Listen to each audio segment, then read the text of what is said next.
बंजर टोला वाले।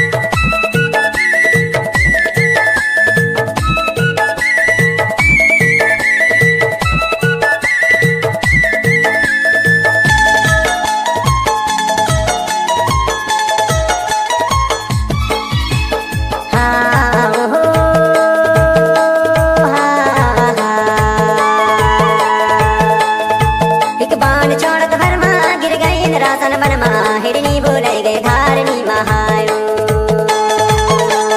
ये दे भैया ये दे हाय हिरनी बोले गए धारनी महायो हिरनी बोले गए धारनी माँ हिरनी बोले गए धारनी माँ है गा जोड़ी हिरनी बोले गए धारनी महायो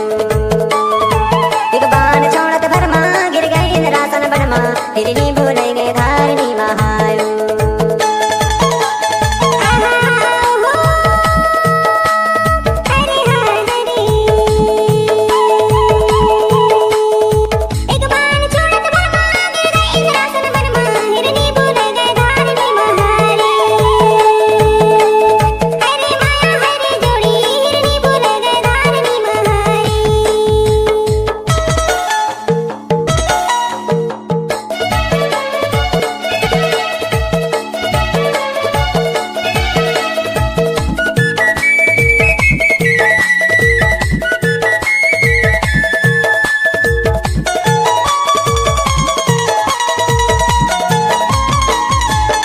एक हाथ माँ धरे मुरलिया एक हाथ माँ बान वो पांच हाथ के गदा धरे है सन्मुख भाग्यवान वो एक हाथ माँ धरे मुरलिया एक हाथ माँ बान वो पांच हाथ के गदा धरे है सन्मुख भाग्यवान वो अन छोड़त भरमा गिर गए इंद्रासन बनमा हिरनी बोले गए धारनी महायो ये दे जोड़ी ये दे बा हिरनी बोले गए धारनी महायो। डीजे नरेंद्र पट्टा एक्सक्लूसिव।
राम तो बैठे राम झरोका सबके मुजरा ले वो जेकर जैसे चाकरी और वैसे उसको दे वो